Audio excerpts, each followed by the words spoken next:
Sardor, welcome to Base Level Podcast. This is episode number 3. I'm joined with Jonathan Marcel. We appreciate you coming on. As I mentioned, or if you could tell by our description on our Matchmaker profile, that's where we met. We are a podcast that is centered on I identifying lost you there a future little bit. forming opportunities and showcasing emerging technology. So if you just want to go ahead and briefly introduce yourself, I know you're a tech entrepreneur, angel investor, but what is it that you do? Yep. So yeah, I'm a tech entrepreneur. My main thing is I manage this company that I have the logo on my back. It's called Jafton. We're a software development agency. We do develop software of any complexity, but we specialize in mobile app development. Mainly, we develop apps, right? Put bluntly. So maybe some of the apps you guys might be already using, they're built by our company. We work with pretty large brands, but also a lot of startups or individual startups. Lately we've been getting some celebrity clients as well. We've been running this business for 10 years. And so we have a pretty good reputation in this industry. Nice. And so how did you get involved with Jafton? What's the story there? Yeah. So yeah, I'm not the original founder, but I'm the co-owner of the company at the moment. So I'm an equal owner with my partner. So it's two of us. But I actually joined this business 4 years ago when at the time it had a different brand. It was called The Real Start, which was a smaller kind of shop with 10 to 15 people at different times, kind of servicing small clients like on web development side, things like that. And then 4 years ago, I actually joined in the sales role in the business development, which I had zero experience in. And then I helped grow this agency. And, for me, there was two alternatives. I could start my own business from scratch, or I could join an existing business and help grow that. So I thought this would be faster to, instead of starting my own, join something that's already existing, right? And I helped grow that and kind of build up my equity there. So that's what I did, took me about 2 years to build up equity. And then, I've been a co-owner of this agency and still do sales, right? Not too much hands-on anymore. I have a sales team. When I started out, I was doing all the sales myself. Now I have a team. We've grown into, almost 10x since I joined. So we're about 120 people right now, the agency, in our team. Wow. Yeah. So, it's been quite a journey. And then last year I started the angel investment. I've invested into one of the products I use myself called Fathom AI, which is an AI company before this whole AI craziness started, actually. So Hype cycle. Yeah. yeah, exactly. So I invested into an AI company before the hype started, and if they were a public company, probably their valuation would have like 2x or tripled, right? So I would have tripled my money already, which I'm sure I will. But yeah, that's kind of how it is. Yeah, so I was reading a little bit more about your story. You originally came over here during high school. You came over here from Uzbekistan. Correct. A lot of the articles that I was reading, I feel, and some of the podcasts that I listened to, I feel that journey and, that experience of coming over here has kind of shaped your entrepreneurial spirit and your journey. Can you go ahead and just tell us a little bit about that story? Sure. Yeah. So yeah, I'm an immigrant. I do consider myself now, which at the beginning I actually didn't because I was just a student, international student. And there's a lot of international students that don't use the word immigrant. Right? To me, the word immigrant was somebody who actually moved over here with their entire family. Like those stories that like they either are refugees or they win a green card to come to this country. I wasn't one of them. I was just an international student when I came. I got a pretty good scholarship to attend this private boarding high school in Massachusetts in the middle of nowhere, this tiny town called Granby in New England. So that's how I originally came. I had zero. Yeah, I know, right? I was told it's near Boston, but it was like 3 hours away. So I only learned that once I arrived. So it was funny, but that's kind of how I came. And I never had the plans to actually immigrate or stay in the US. So it kind of just naturally happened.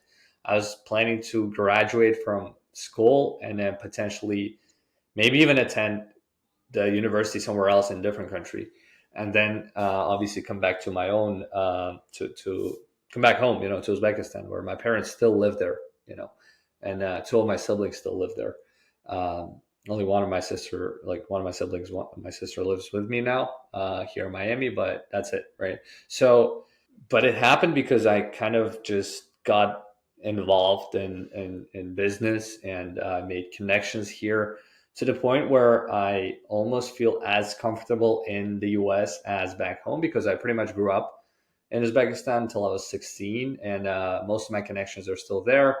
I've already kind of almost gotten to that level in the past 9 years to be, as comfortable here in the US as I am back home. Yeah, and how was that transition, right? I've only met one other person from Uzbekistan. It's actually Oh, my really? my fiance's ex basketball teammate. Yeah, um, Wow. and it's Oh, yeah. one thing she's mentioned is like it's very different in the United States. But I can only imagine, she Totally. moved to Houston, Texas, the fourth largest city in the U.S. How was it going from Uzbekistan to this tiny little town Yeah. near Yeah. Boston, right? Yeah. And Right. Which wasn't, yeah, getting actually a there. career there. Totally. Yeah. So it was actually quite a tough experience, especially in the first 2 3 months until I actually found friends, because I was this very shy and awkward kid in high school that just couldn't easily make friends, and it was tough, right? But I was lucky that this school was international, so I wasn't just kind of surrounded by a bunch of Americans, um, because it's much harder. The culture is so different, right? Uh, but Mhm. but I grew up attending Russian school, so because Russian is the second language in Uzbekistan, so kind of like Russian was my more comfortable language. And there's a lot of kids from Russia. There's nobody from Uzbekistan, but there's a lot of kids from Russia in that school.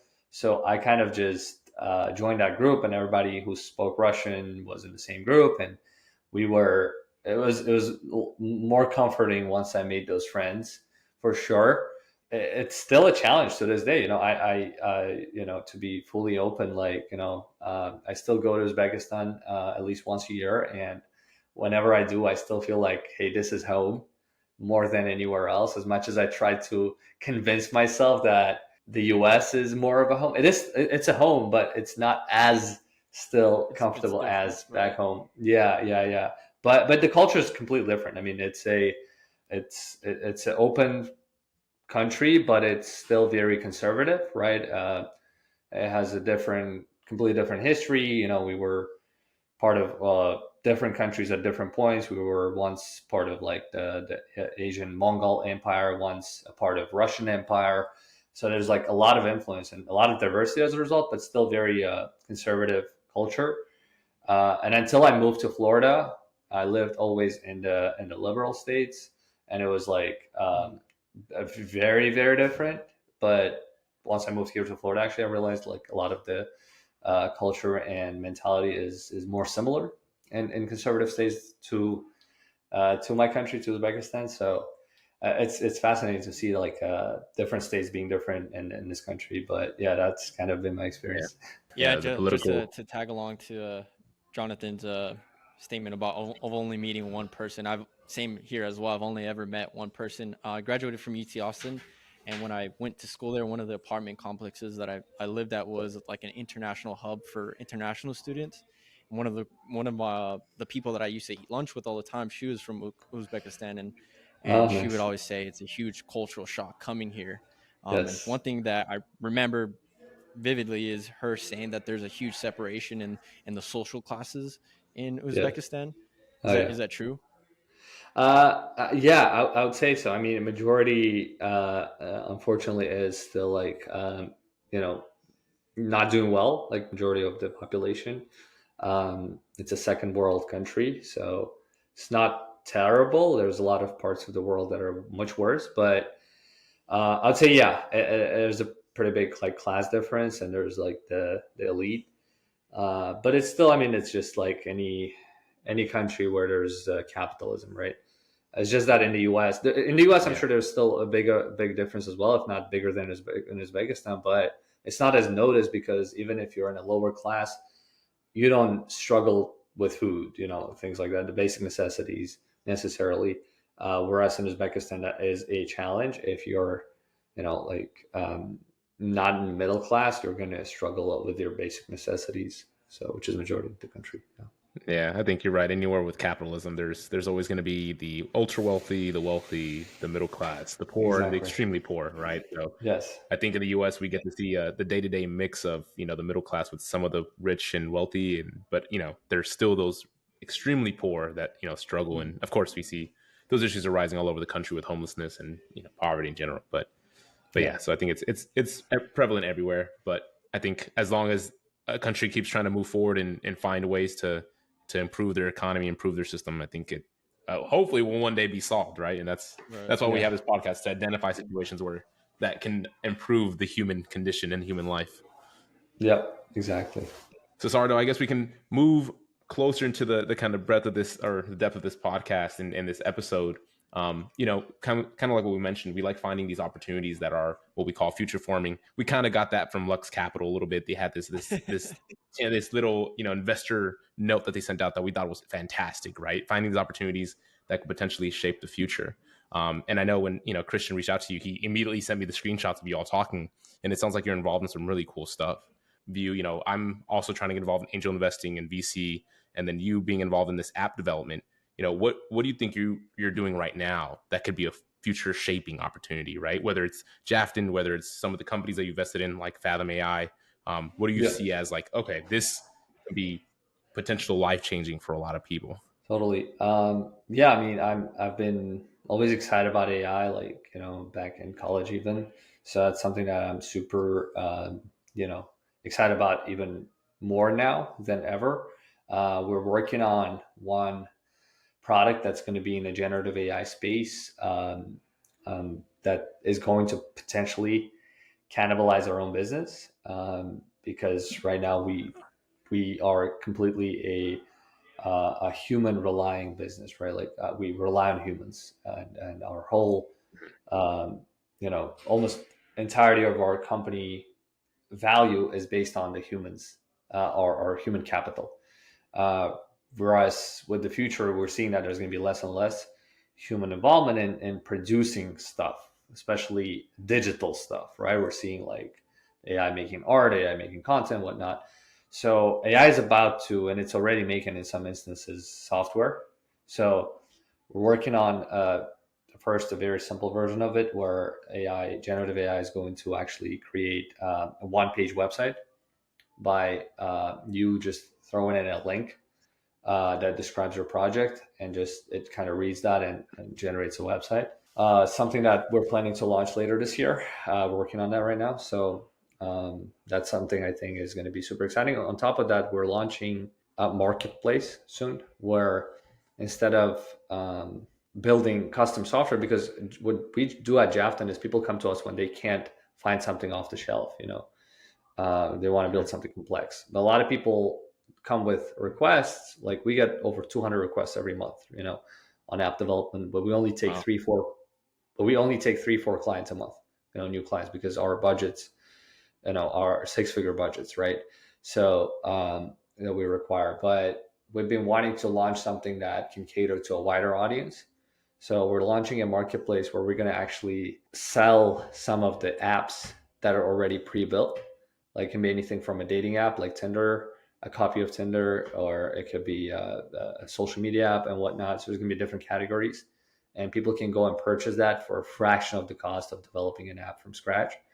To that, we're also going to add a marketplace of experts, where if you want to modify that, then you can go ahead and hire an expert who can help you modify that. So the goal is to get into a product, from an agency, to walk away from just relying on a human capital, into building the product and the software that can be self-sufficient, and those companies are usually valued more, so Of course. So giving people access to this marketplace and just having easy access to an app that they can create, for if it's a dating site, I guess a booking site, do you feel that something like generated AI can completely saturate the market for people? Or is it just a matter of who can execute the business once they have this app, if that totally. makes sense? Yeah, it makes total sense. Actually, yes, you bring in a great point. So for the longest time, and even today, part of building a tech business, the big part of it has been the barrier to entry through building the software itself. That has been the biggest kind of hurdle, but that's just half the battle, because once you build it, you have to execute it. Like you said, you have to market it, you have to launch it, you have to onboard people. And unfortunately, most of our clients fail because they don't know how to scale the product. We built them a good product, but they can't scale it. But we get to deal with people who have raised capital, which is already a minority, right? There's a ton more people who have never been able to launch an app or a website because they don't have the capital or the time to do that. So now what's going to happen with generative AI is the barrier to entry to launch a software or a tech product is going to be extremely low, to the point where anybody can launch a product, right? And what's going to happen is the importance of sales and marketing is going to be higher than ever. Importance of audience, importance of presence. So, because the software is going to become the commodity, basically, where anybody can build software, right? You don't have to be privileged with money to do that. The barrier to entry is going to be extremely low. So that in turn kind of saturates the market, yes, with different products. But also, it's not just about being able to build the product, it's about marketing it and also creating the great user experience, right? So the consumer is going to have so much choice because there's going to be saturation of these products. You can probably create a segmentation as well, because right now, because the barrier to entry to product is so high, you still have some verticals of software that are predominantly saturated by one or two players, right? Take CRM, for example. Majority of small businesses still use HubSpot as a CRM or Salesforce, exactly, as if they're a bigger enterprise. Like for me, for example, HubSpot is not comfortable. Like I want something that's more tailored to an agency, where I can have some custom features. And I'm not able to find that. I've been wanting to build something like that myself. I just I never got to it, don't have time and whatnot. So I'm forced to use HubSpot. But if the barrier to entry is going to be low, somebody's going to build that easily, where you're going to have, I think the software business and the product business is going to become more like the retail business, where, you don't just have one big mall, but you have some, smaller mom and pop shops as well that have tiny portion of the market. Another example for that could be a trucking industry. I recently learned that in the trucking industry, logistics, 90% of the market built by the small companies that make less than $1 million revenue every year. But there's so many of them that they make the 90% of the market. So it's very fragmented, right? So that same is going to happen in software with AI enabling fast launch. That's interesting.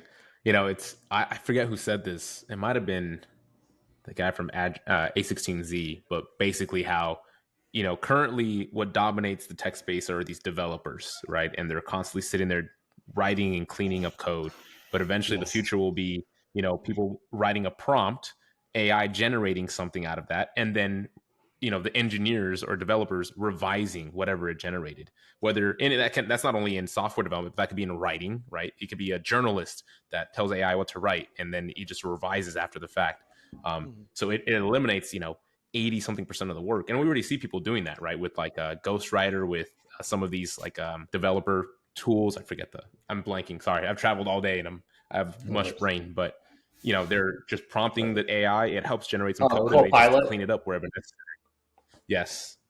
Oh yeah, totally. Yeah.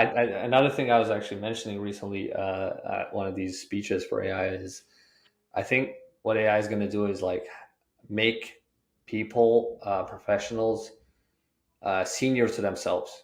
Meaning, if you're currently just a developer, you can, instead of being one developer, you can become the head of development department, basically.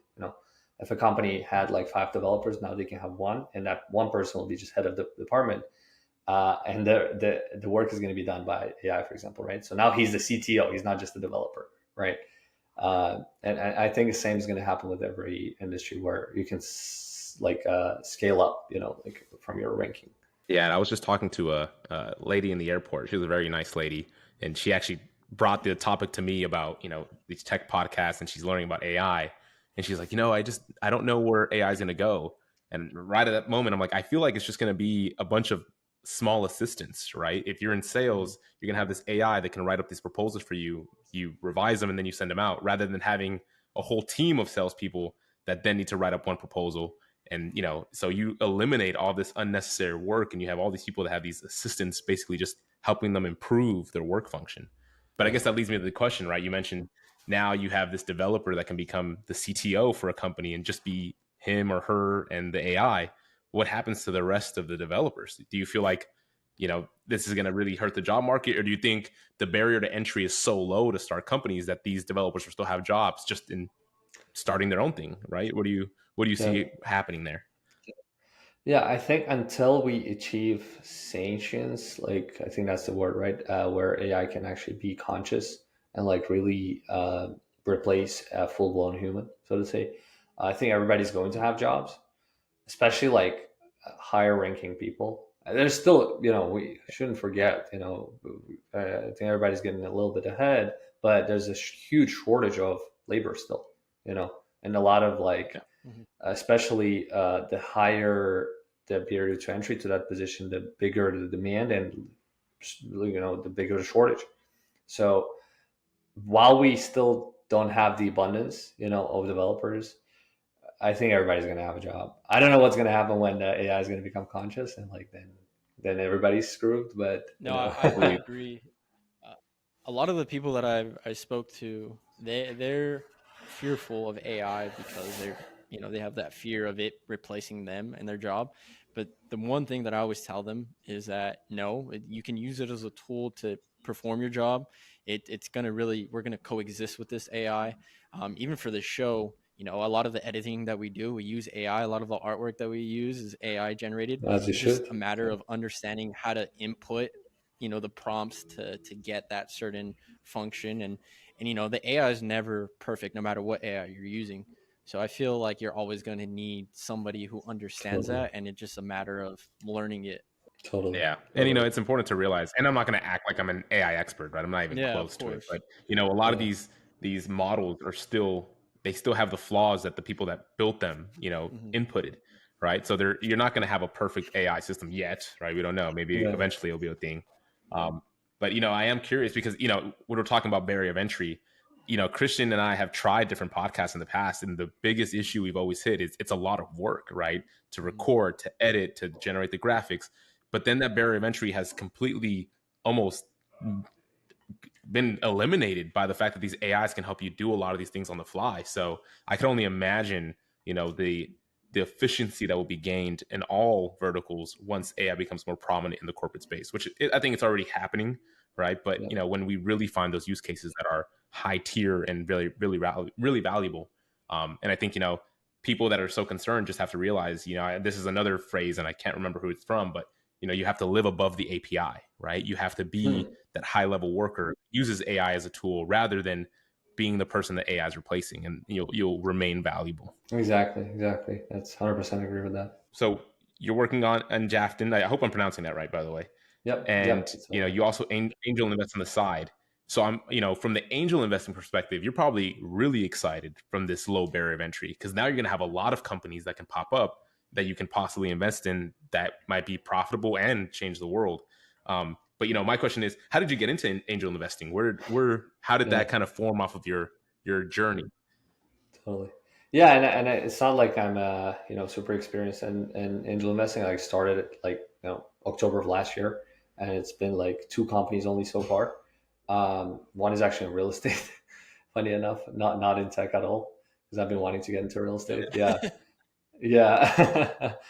I feel like that's still But always going to be a hard market, always opportunity there, exactly, of course. exactly. Yeah. I mean, for me, it was more like, hey, you know what? I have some spare cash. I could put it in savings and just kind of have some, which I do still. Like I have save, I still do use savings, but whatever I can be sure of that's going to be work, that's going to work out most likely, right? I'm going to try to invest just to explore, and not like I'm still exploring, right? To be honest, so um, it's 2 companies so far, but it's just out of curiosity and also out of wanting to hedge against the current inflation and try it out. So I'm trying. I'm not going to pretend like I've been doing this for 10 years and have a huge expertise, but I want to position myself as the only reason I added it to my title is only because I'm if there's something interesting, I want people to know that, hey, I can do the investing. So Now, I know you said that real estate is kind of outside of your typical yeah. industry that you work in. Yeah. Do you have a specific sort of industry that you would like to Yeah. invest in? So yeah, I mean, to me, I actually 2 years ago, I think I told myself that I'm going to completely focus on technology, and anything that's outside of technology is going to be kind of just a no. If it's not a hell yes, it's a no type of thing. But yeah, real estate was one exception, just because I think if anything, anybody should invest in real estate. So I changed my mind on that. To own something that's going to be your asset. So I look at it more as an asset than just an investment that's going to keep bringing dividends. It's more of an asset that I have, right? Because it was a pretty good deal. I got like 50% of the company, for the money that I invested. So, but I'm not doing any work, right? That was another reason. But as far as like the focus of where I operate within technology, it's most likely. I mean, Jafton is my main focus, which is B2B, right? So I try not to go anything that's B2C, ideally, because that would be something where I wouldn't know how to scale or launch the product in, right? If I were to launch, let's say, a dating app, I mean, I could probably figure out how to do it if I stay consistent, which I believe one of my principles is if you stay in a business long enough, you can figure it out. Give yourself like 5 years first, right? But I would not be comfortable going into a consumer technology. I would only do something that's business facing because I know how to sell to businesses. That's my expertise, and in launching anything, I want to launch something that's going to tailor to businesses, which is why this generative AI also going to be toward businesses. This marketplace is going to be toward businesses. Whatever product we launch is going to be toward businesses. So that would be my kind of only criteria. And so as long as it's B2B, ideally SaaS, that's where I'm going to be going toward instead of trying to do something that's a consumer. That makes sense. Yeah, you got to stick to what you know, right? Because Yes. I think we've seen it recently where all these venture capital firms ventured out past their comfort zone and got burnt pretty badly. So Exactly. stick to what you know, where you can see the results and understand them, and you'll probably have some success. Exactly. Are there any companies in that description that you're looking at right now that you would either want to invest in but just can't, or maybe they're not accepting investments or are hoping to invest in soon? It's a great question. So yeah, I tried to do something that I would be using myself, right? So Fathom was that was the reason I did, because it was something I was using myself, right, from day one. If I had an opportunity, I would actually go into Telegram Messenger. I believe hugely in Telegram Messenger. They did a round, I think an ICO round, but it was like through crypto, and I think US investors were not allowed to go in because of SEC regulations. But Of course, yeah, it's so funny. But yeah, Telegram Messenger would be another one, and then what other products I do use and love? Probably Superhuman, the email app. Yeah, I think these top 3, just off the top of my head. Interesting. Now, how involved do you typically get in these companies? Are you more of a passive investor, or are you more of a hands-off? Yeah, so from these two, yeah, great. So from these two, like with Fathom, I'm in the Founders Club, which is we get to like participate in like feedback on features, and we are the first ones to receive the new features, the new rollout of the software before like everybody else sees it like a month ahead. But I'm not involved in any decision making or anything like that, right? So it could be more like a user feedback that's more prioritized than a regular user, right? It's because I'm a network. With the real estate, though, surprisingly, I was supposed to not get involved at all, but I just got so interested in it. So I'm kind of doing that as a hobby. Every Saturday, I sit down with my partner, or we drive around and we look for properties, and kind of more hands-on than a usual investor should be, I'd say, because I'm just so curious. I don't know. It doesn't feel like work, with me. I really am interested in like looking at multifamily properties and like learning more about real estate and things like that. So I'm more hands-on, and I have the freedom of doing that because my partner, who I invested in, he's a close friend of mine. So we're, we spend a lot of time together already. So it kind of naturally happens that we discuss business, right? So yeah, that's the type of investment. But from anything else, I wouldn't want to be too involved, but I would love to be kind of on the advisory board, because I love just kind of providing feedback for products. Even with Fathom, I'm very active on like feature suggestions and things like that, and I love when a feature I suggested gets implemented, and that happened multiple times. Right, that's perfect. If only HubSpot or Salesforce would have that process. That way you can finally build that CRM you need. Yeah, right. That'd be awesome. I don't get to talk to them. Yeah. That makes sense. Yeah, I think it's being involved in the products you use, especially if you're an investor, is fantastic, because again, you use them, right? So you want to make sure it keeps being useful. And the real estate thing, I think I did a little bit of reading on it on your LinkedIn. I think most people in the end, once you get involved in business, real estate's obvious, right? It's scarce, it's valuable, it's always going to be needed for the most part, unless like our country turns into a nuclear wasteland. But you never know in the future. But it's still going to be something that people need, and is always going to retain most of its value in most cases. So, and it's great that you get to work on that with a friend of yours, right? I think that's how this started with Christian and I. We just talk about these topics, and we're like, dude, why not just share that with the world? I think we have some decent conversations. We might be crazy and people might not care at all, but at least give it a try. So glad you can be at the involved very in least. It's the best way to kind of build your network, which is why I'm looking to actually build my own podcast later this year as well. That'd be great. Yeah. It's been on my mind, and like you said, the barrier to entry is so low now too. Actually, I want to do like entrepreneurs on your podcast. Yeah, I want to do entrepreneurship. I was thinking just tech entrepreneurship, but I decided to more general. But I want to do people under 30, and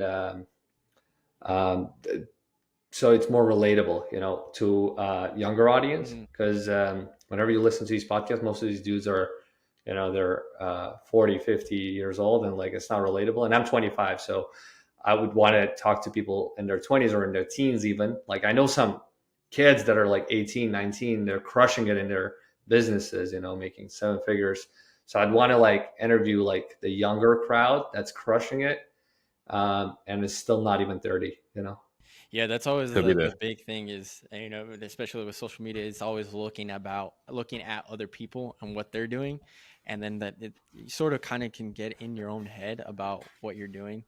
And, you might feel that you're not far ahead in life. And so I feel like that, people need that to see, what kind of opportunities there are. Yeah, exactly. It's more relatable. 30 under 30. Hopefully yeah. Yeah, if that's not trademark, honestly, I was looking into that name. I'm sure it is. I don't think it will be. I mean, with the controversies on Forbes, I mean, they might just be willing to give it away. Who knows? That'd be awesome. Yeah, or maybe buy it out from me. Yeah. I would love to, listen to that. I think you and Christian have a great point. Like, it's fun to listen to some of these guys that have that experience, but I'm like, yeah, but you're also 20 years ahead, right? So you make it seem easy because you had 20 years. What's something relatable and actionable for me right now, other than be patient, right? Which is, I hate that. Yeah, right. But, yeah.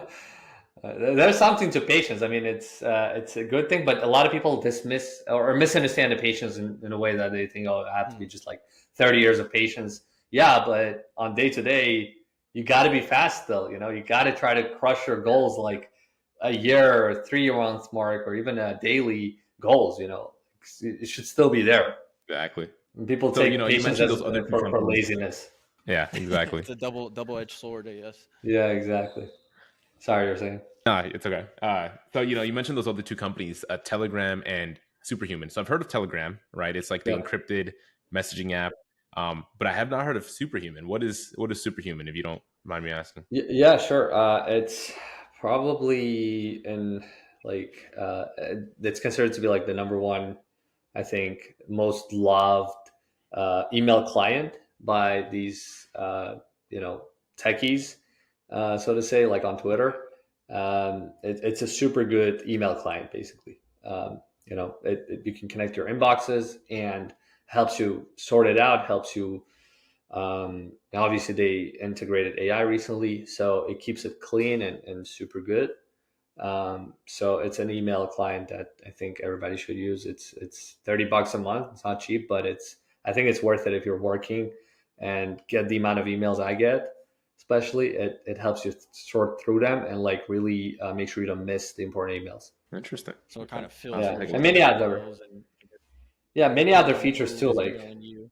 yeah, it depends on who you email. Like you can like sort it by folders, but also you can do a lot of these things on Gmail itself. But the interface is super clean. Like it's just it has zero images, nothing. It even cuts out people's signatures to keep out the noise. And after you use Superhuman, you realize how clunky Gmail is. It has so many tabs and pictures and whatnot. You miss the important point.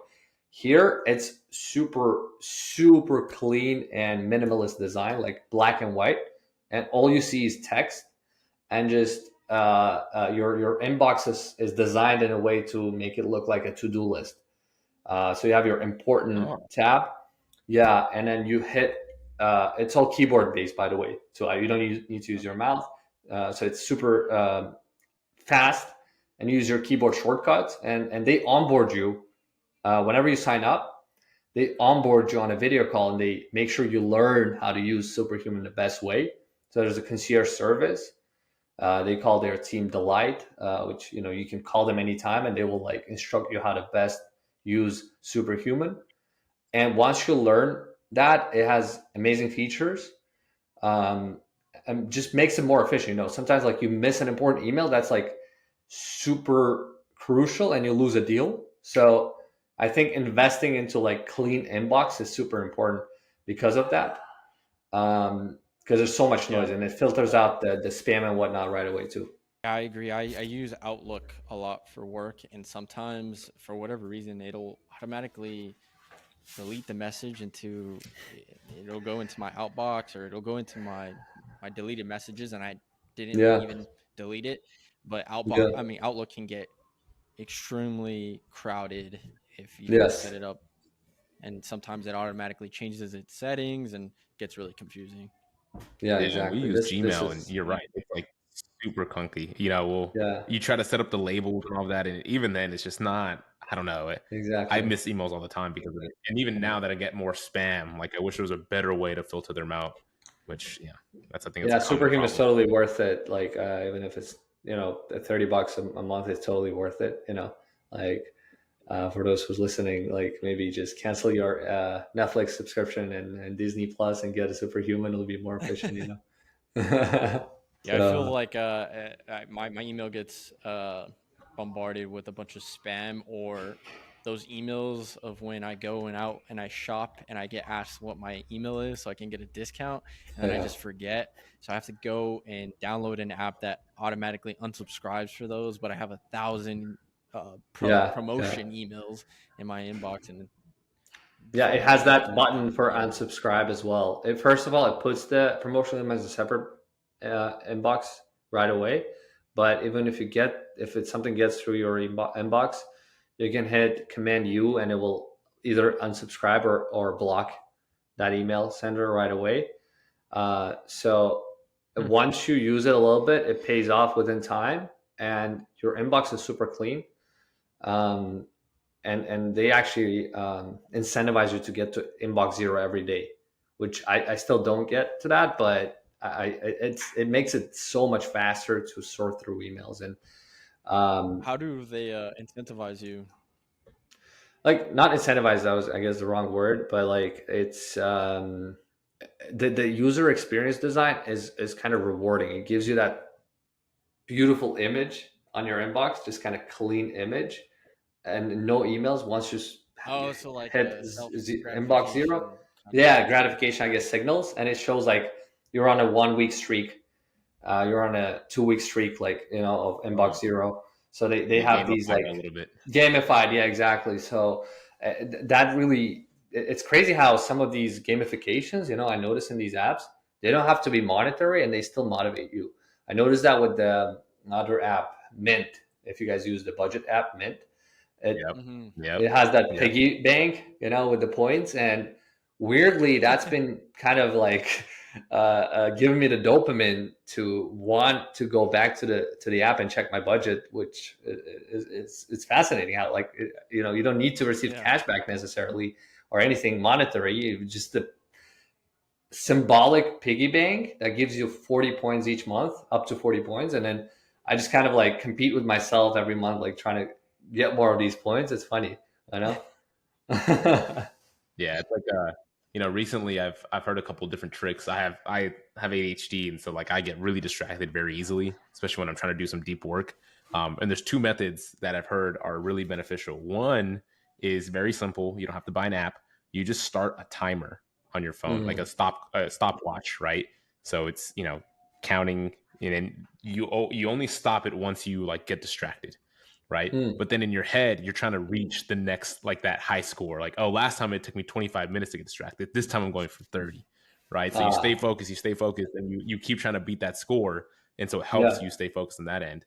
There's another Interesting. one that's an app, and I forget what it's called. I think it's called Trees or something like that. But basically, you just sit there and you Oh turn on yeah, the the app, tree it'll lock grows. everything Yeah, else down, and it yeah. grows.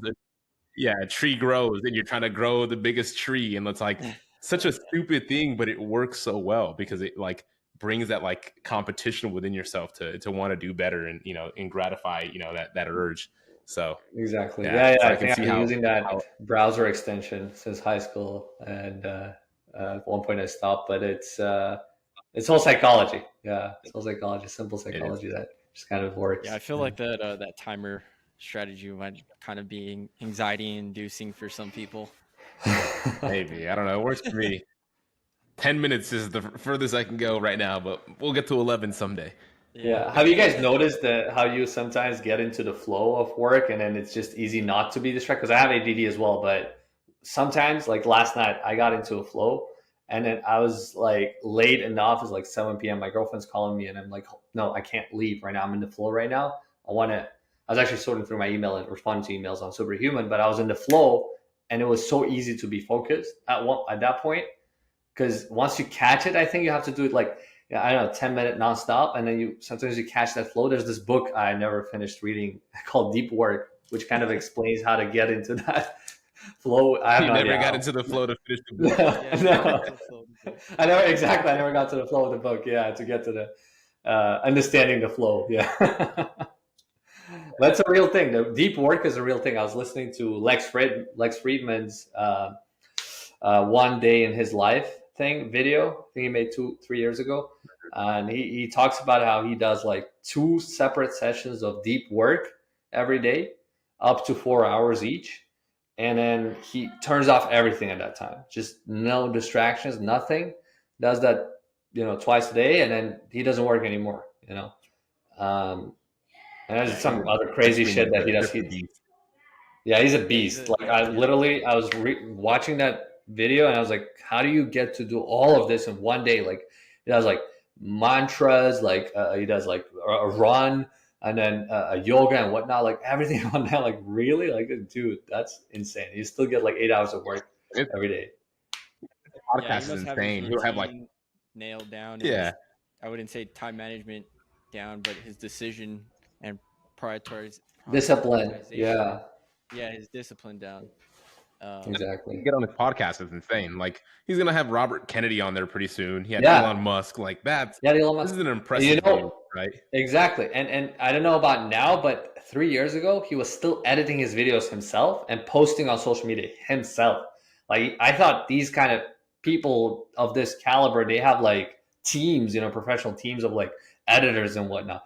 This guy was doing everything on his own. And at that point, he already had Joe Rogan, Elon Musk on his podcast already. Like, it was crazy. It was at that level and editing his videos himself. That's insane. You can just see how Yeah, I think simple and laid back of a guy he is. Job posting. The job posting? Oh, for that? Yeah, For he editing? recently just came out with those job postings. That's looking crazy. For the editor, looking for the researcher, looking for the, I guess, the programmer of the show. And that's just crazy. It just shows how much, you know, if you start something early and also you're consistent, you can be a very simple guy with, you know, no background, but get to the point where you get to meet Elon Musk on your podcast and be one of the most popular podcasts in the world. But you can tell he's not like, you know, it's one thing when Lex starts a podcast versus, you know, even Joe Rogan, he already was famous when he started. You know, he had some kind of fame through comedy and UFC. But this guy was, as far as I know, he didn't have anything, right? But because he was consistent, he just got to that level. It just shows how different of a time we're living in with the technology where, you know, you don't need the CNNs of the world to become the media mogul or like to have that kind of influence that Lex has. You can just be a simple guy, you know, I think it's from Canada, right? Or originally from Ukraine, I think. And just to get to that level, that's insane. Yeah. I mean, I will say he was a smart dude. I think he was like a professor in machine learning or something at MIT. Yeah, like MIT, yeah. Right, Yeah, but he wasn't famous. Not I think exactly nowhere. he got his fame through podcasts. Yeah. Exactly. No, I'm sure he's a very smart dude, very talented. Yeah, but now, so Sardor, I think there's one thing that I do want to ask. So I was on your Instagram and I saw that you had a post about a Tesla that you recently had just bought a Tesla. Yeah. Marcel is a Tesla Model 3 owner, but you actually rent out your Tesla on Turo, correct? Got my brain thinking, how does that work? Do you rent it out enough to where it kind of offsets the cost of having the Tesla? Yeah. So yeah, I'm actually, it's funny you mentioned that because I'm in 1 hour, I'm actually going to drop it off to this gentleman who's buying it from me. I'm selling the car. And I'm actually about to drop a new video where I'm going to do a math on like how much I paid for the Tesla and how much I made on Turo in the past year, 2.5 years that I've been renting it. From my raw math, basically, and I have to run the exact numbers for the video, but I bought it for 35,000 plus tax at the time, which was about 40 grand plus some interest. I have to calculate that, but I think I made about 10 grand on Turo through the entirety of the time. And I'm selling the car right now for 32,000. So 8,000 in loss, but 10,000 in revenue. So like I'm actually 2,000 in profit in the 2.5 years I've had it. And I only rented it when I didn't need the car, which is, you know, majority of the time you don't drive it. But I got another car. The reason I'm selling is I got another car October last year. I got a Model Y. So I'm just, for Model Y, I'm just driving that. So at one point, the Model 3, I was renting it as much as I can. And on another point, I started actually renting it month to month. So it was consistent. I didn't have to do anything. And the monthly rent was covering the loan and charging costs for both cars. So I pretty much had both cars for free. Yeah. And pretty much offset everything. Yeah, offset everything for 2 cars, right? So I was charging about $1,500 a month for the Model 3, and I had my Model Y, so I could just, you know, rent it out the whole time instead of just a few days a month, right? And it was good, but you can't really do month to month all the time. If I could, I would keep it, but the girl that was renting from me stopped renting, so now I have to sell it off because I don't want to deal with. Turo is good, but I don't want to deal with like the back and forth of like dropping off the cars. It's still taking like a few hours a week from me, which the opportunity cost of that wasn't worth it, I think. Although it was a good experiment, and I'm still happy with the numbers because I got at the point where I didn't need the car. You know, I work from my offices in my building, you know, and I don't need to commute anywhere almost, so I didn't need a car, but I got it for the fun of it, to try to do this experiment because I love the minimalist life and like sharing economy. So the concept of renting was super interesting to me But when the numbers started making sense too, I was like, that's awesome. Like, I'm so happy I made it. And I'm happy I got it on finance instead of lease, because a lease would have not, let me sell it now almost pretty much a profit, because the car is, I got about 10 grand from the car in this time, but I'm selling it for only 8K less. Yeah. So yeah, it's a good deal. I think we could probably do a whole video on like the idea of a sharing economy. That'd be interesting to dive into at some point. Totally. But totally. I know. But I think I did the we're close to an same hour. with my apartment at one point too, where I was like, renting out. Like, I got like 12 yeah, we months, could definitely, the same thing, uh-huh. Yeah. So Okay. I think Christian and I will have to do some digging onto that, and then we'll let you know. We'll get you back on and talk about the whole experience. A sharing economy episode, because I know Jonathan.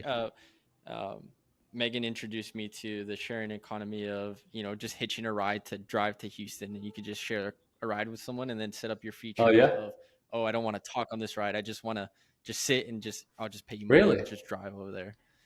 Yeah, but it's kind of like Uber, but for cross Texas city drives. Well, was it the Hitch app? That's actually pretty interesting. Hitch, yeah. Okay, yeah, I know it, but I haven't tried it yet. Yeah, it's pretty cool. It's worthwhile.